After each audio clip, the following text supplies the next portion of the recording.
Saints. My name is Ushi. Hi Saints, my name is Jeffrey. I am Marian Auta. I am Bivan Tessie.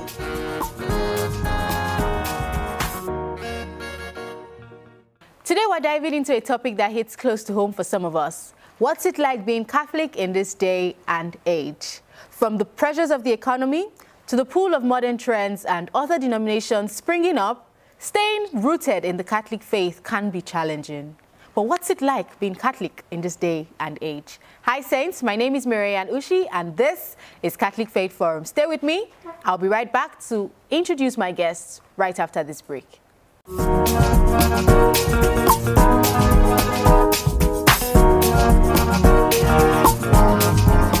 Welcome back, Saints. This is Catholic Faith Forum, and I am Ushi. Our topic for today is what's it like being Catholic in this day and age? How can young Catholics in Nigeria today stay true to their faith? Get ready for a candid, no holding back discussion as we tackle what it's like being Catholic in this day and age, especially amongst young people. I have two amazing friends of mine here to discuss this topic. Actually, three, but for now I have two. And then as the show proceeds, you're going to meet the third special guest. Okay. Hi, Nico.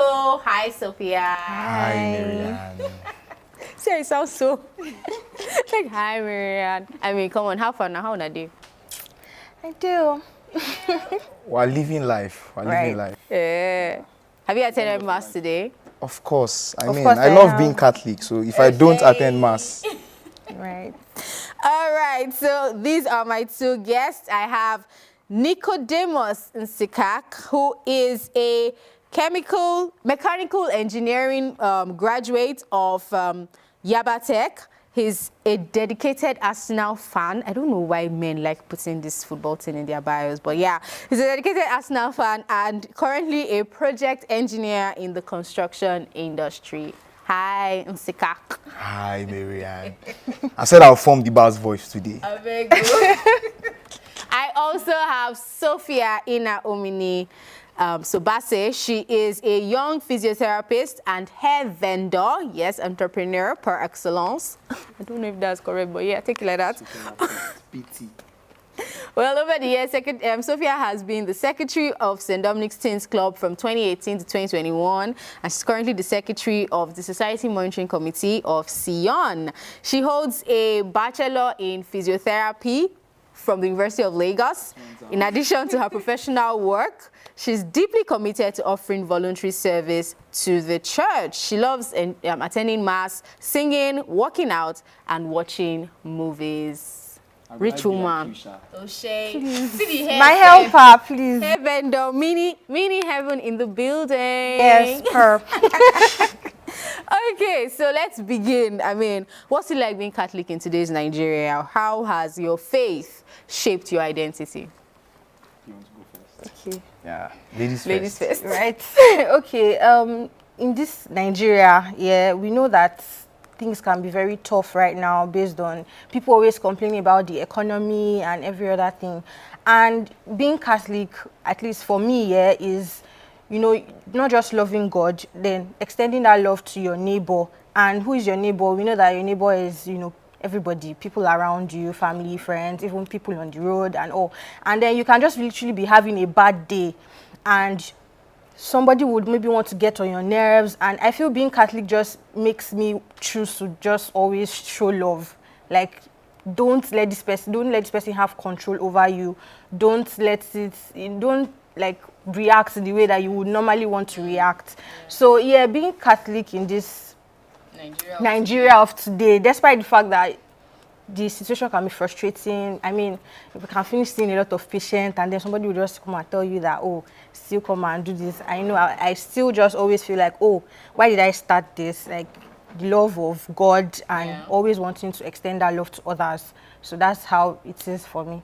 So how about you, Nsikak? So just to add to what she said, she mentioned how the Catholic Church shaped that community life and all of that. I feel like that's the essence of being Catholic, basically, because of your neighbor.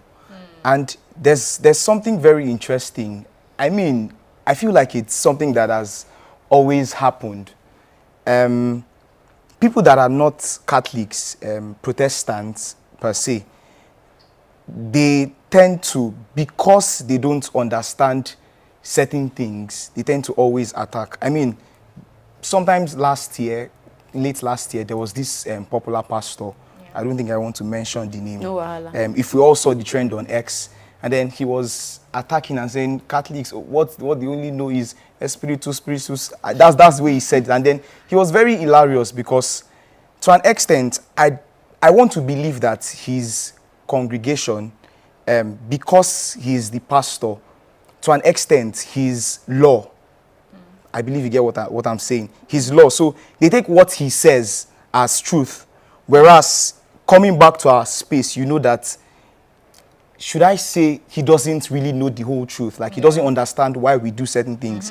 And then back to me personally, the Catholic Church has been like the basis of my life and all of that. So what is like being Catholic? You get to see challenges. You get to see people that would walk up to you and be like, the Catholic Church is this, like that pastor. Yeah. But then, because you know that this is not what we do, and you are very strong in your faith, and because you know your faith, and because you've seen the faith play out in people's lives, you tend to draw that inspiration. So even if you don't have that wholesome experience of miracles and all of that, you've seen 1,000 people close to you that have that experience, and I mean, draw from their faith. Draw from their experience, yeah. Okay, so with the current economic challenges, we see how everybody is literally, anyway, not everybody, but most people, literally struggling to make ends meet. How is it like for you as a Catholic? How has being Catholic helped you navigate these tough times? Because trust me, when you think of how things are so difficult, how it's so difficult to even probably get your next month's allowance or something, and then there's this temptation that is just around the corner, you know, how has it just been like, you know, navigating these times? Well, for me, I feel like a lot of our prayers are rooted in helping us to navigate certain issues or certain phases. Yeah. And one very popular one is, our help is in the name of the Lord who made heaven and earth. So no matter the situation, God, I beg, God help me, our help is in the name of the Lord who made heaven and earth. And one very interesting thing for me is, how do I put it now? You walk into a Catholic church, and one of the very first things that catches your attention is the crucifix. It's the evidence of suffering, is the evidence of the worst torture you can think of. And you can always draw strength from it. Our help is in the name of the Lord who made heaven and earth. The one that has died, or the one that has gone through the most difficult kind of suffering, will always see you through. Divine providence, yes, he always sees us through. So we need to, you know, keep being prayerful and ask for God to help us navigate these tough times. So, Sophia, Protestant churches often seem to offer a modern way of, you know, religion, modern style of worship. So do you think that maybe the Catholic Church is too traditional, or does that tradition give it its strength? Personally, I feel like that tradition about the Catholic Church gives it its strength, because Catholic Church is universal. Anywhere you go to, like, the whole process is the same thing, and that just really explains the whole essence of it.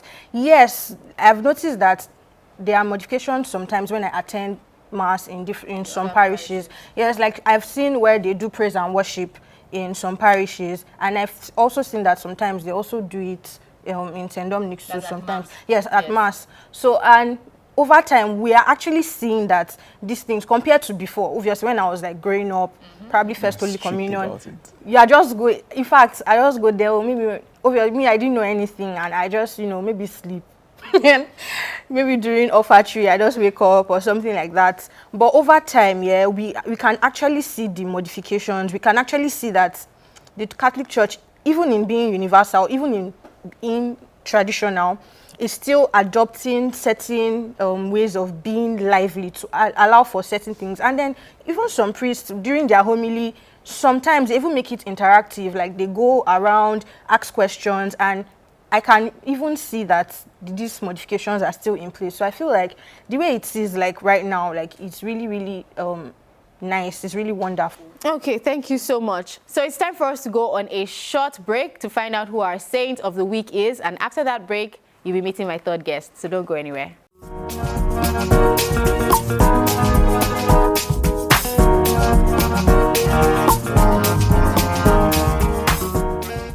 Hi Saints, let's journey back in time to meet a young woman whose life, though tragically cut short, continues to inspire millions around the world.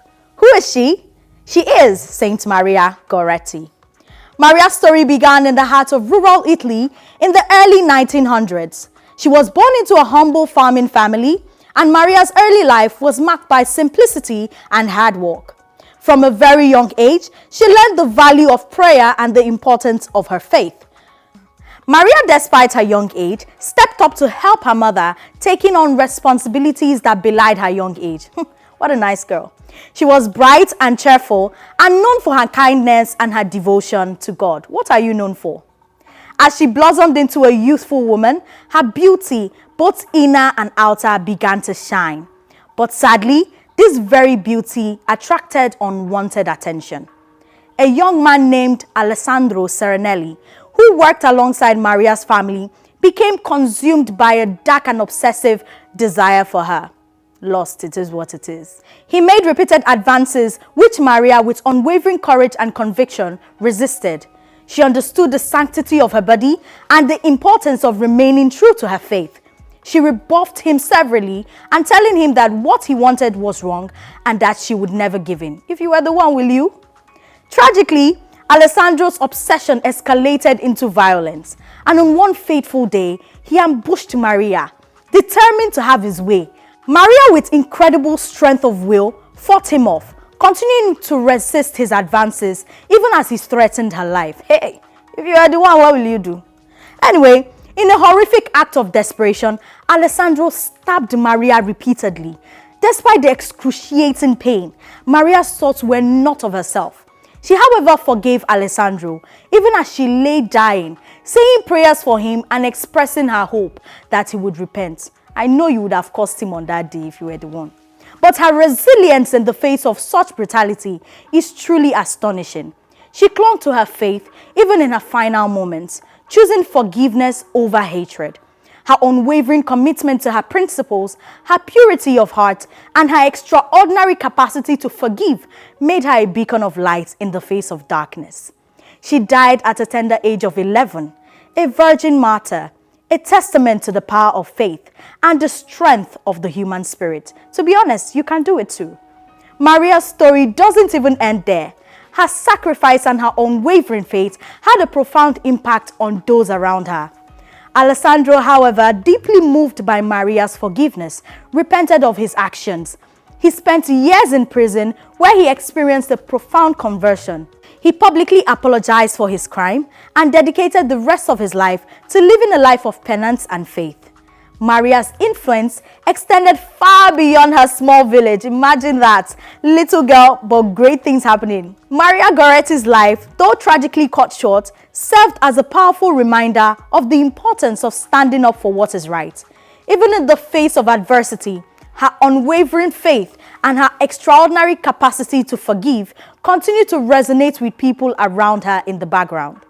She is a testament to the enduring power of the human spirit and the transformative power of grace. She was, however, canonized as a saint by the Catholic Church in 1950, and her story continues to inspire millions in the world. She is a symbol of purity, forgiveness, strength, and the power of faith to overcome even the unimaginable evil. At this point in time, I will say fighting. Saint Maria Goretti, pray for us.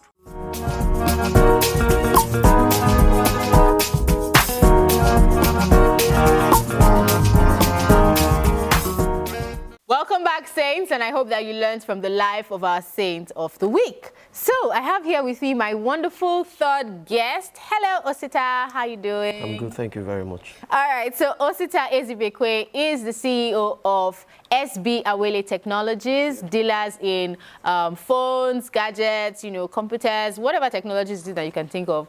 He's your go-to guy. So yeah, thank you so much for joining me today. I appreciate. Thank you very much. He has been all around me since the one CEO, another CEO. You're surrounded by CEOs. It's good, it's good. So, Osita, some people leave the Catholic Church, some young people, permit me to say, leave the Catholic Church to other non-Catholic churches. What do you think draws them away, and how can the Catholic Church respond to this? Well, to answer that, first things first, as a Catholic, know your identity. Yes, you just have to know your identity, because I believe many times some Catholics don't really know themselves. They don't understand what it means to be Catholic. That is why you see them living. They don't know what to do. And sometimes I feel it's a perspective of the outside world now, how people see the Catholic faith. Sometimes the young people, them living, they just say that, there's nothing interesting happening here. Because most Protestant churches now, when you go, it's always fun, all the and based on the Catholic Church itself is a tradition. The Catholic Church is a church of law and order, so there are some things you cannot change, and they are looking for those changes, but it can't just happen overnight. So they are looking for where they can have fun in the Lord. But still, you can still have fun in the Lord in the Catholic Church, but like I said, it all boils down to your identity. Yeah, if you don't really know your identity in the Catholic Church, then I don't know what you do. So that's just it. I think there's this, and then there's, should I call this a one-off experience? I feel like these other churches, Protestant churches and all of that, there's some form of welfare package that draws youth out of our churches. Yes. So I think I want to share a very, not personal, but I know somebody that this happened to.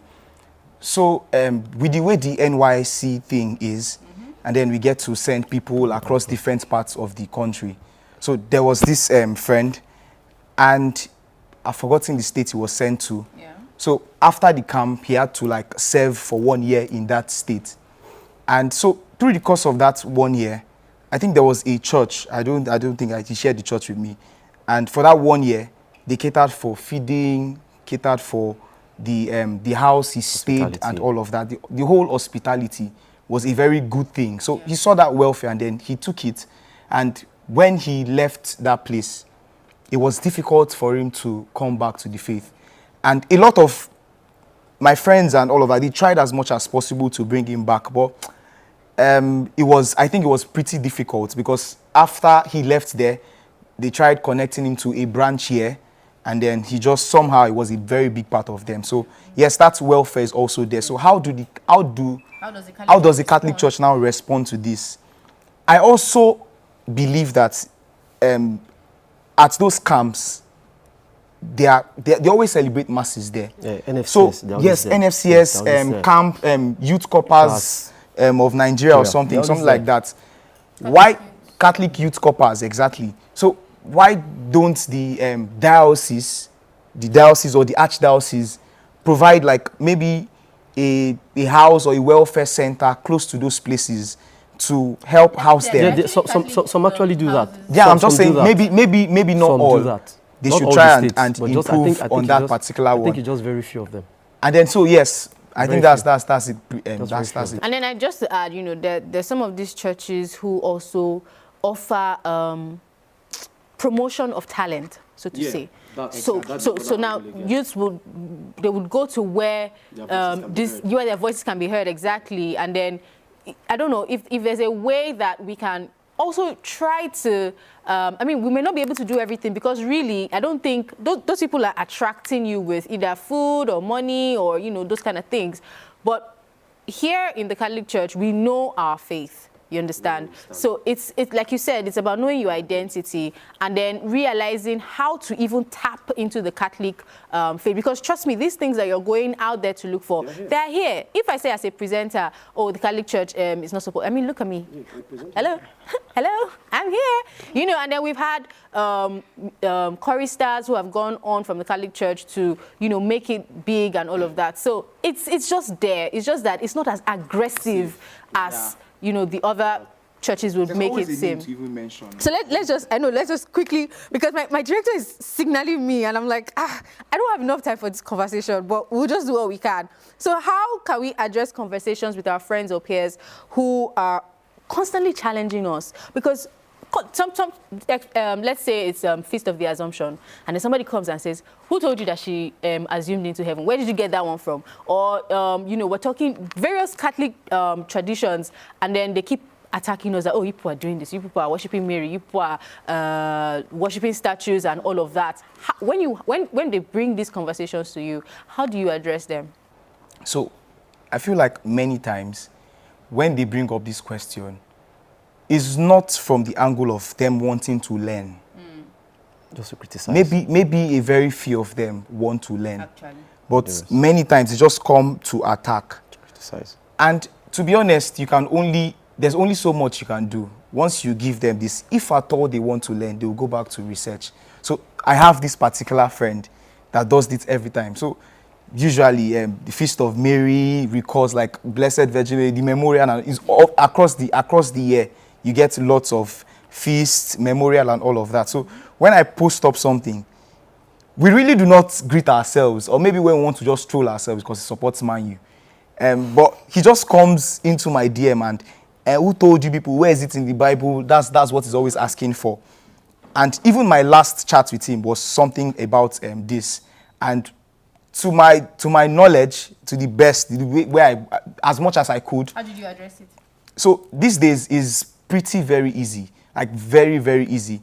AI has made life easy for us. So if at all I don't know the Bible passage, I can always just type in keywords to my AI, and then the AI just gives recommendation and all of that, and I read through and just give him, oh yeah, see this passage, read, and let's have a conversation. So it's always very easy. And when you respond, many times they just go away, then come back with one very funny this thing. I don't know. Except you've not met the stubborn ones. Well, yes, you can always meet the there are stubborn stubborn ones that will just never go away. So sometimes in those kind of conversations, I just do not, because I know that regardless of what I say, you're still going to have an issue whenever what I say. So anything I say doesn't even count. Okay, thank you so much. It's been a wonderful conversation. It's time for us to know our faith. So take this session, very important, over to my KYF crew.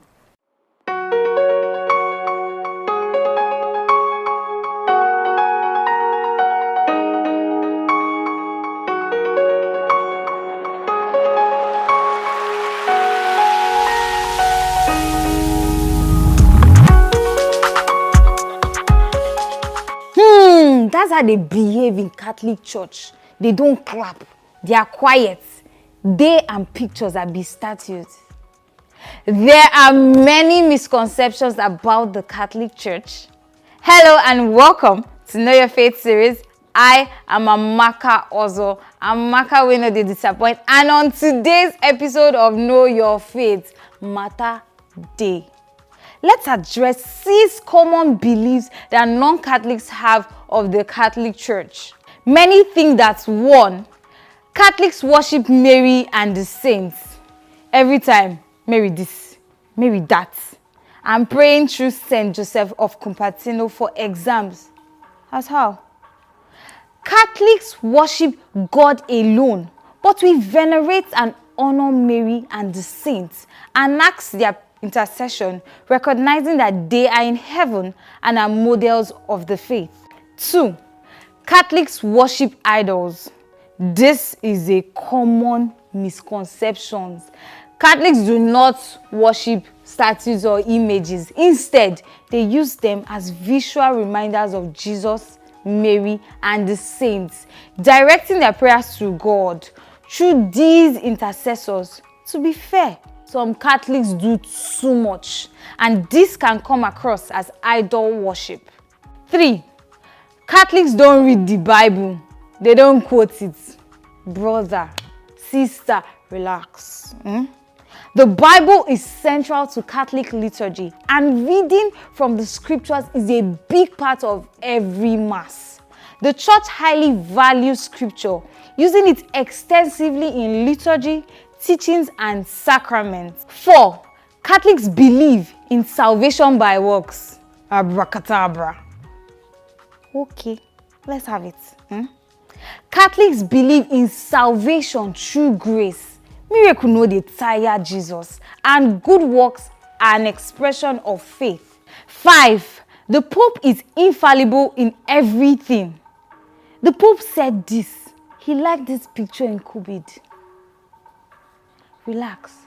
Papal infallibility means that the Pope cannot err in matters of faith and moral by virtue of his office. This applies only when the Pope makes a proclamation on doctrines of the faith or morals ex cathedra, from the chair that is the seat of St. Peter. And not every statement or action of the Pope that is infallible. He is a man, after all. Give him a break. 6. Catholics re-sacrifice Jesus in Mass. Una they kill Jesus again for here. Oh. The Mass is a participation of the faithful in the one sacrifice of Christ on the cross, and not a new sacrifice. Besides, Jesus told his disciples, carry on the sacrifice of the Mass when he said, do this in memory of me. Understanding these beliefs can foster better dialogue among Christians and prevent all these misleading side talks. That's all for today. Subscribe to Dominican Media. Share this video with your friends. Be like Jesus. Share the gospel. Encourage them to comment and share as well. My name is Amaka Ozo, and until next time, be bold, be Catholic.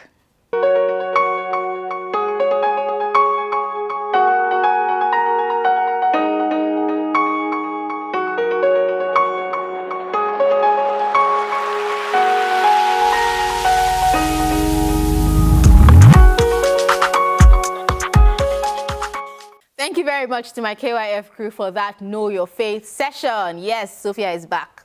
Welcome back.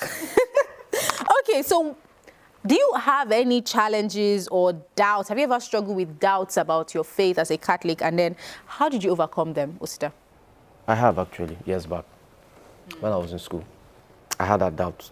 Like, I think for 3-4 years, I stopped attending the Catholic church. Wow, that's a long time. Yeah, long time.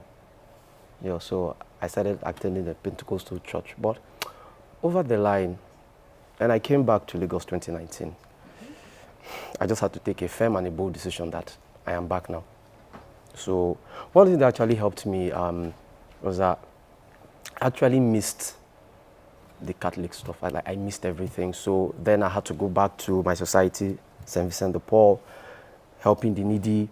Then, in the process of helping the needy, then the feelings started coming back again. So ever since then, it has been wonderful, really. It has been wonderful. So right now, like, anything I say now is just Catholic all through.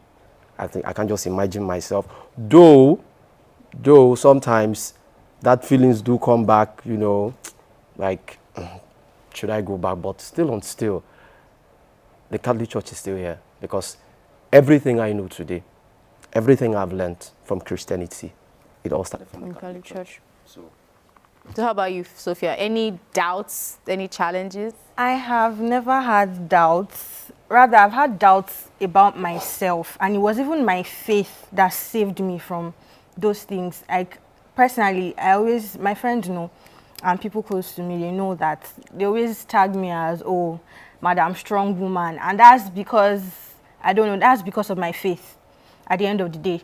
Because I do not allow the situations of things or things I have gone through to you know, stop me from exactly. So at the end of the day, it was still that same faith that even helped me, like, okay, you can do this, you can go on, let's just keep trying. God never let go of my hand.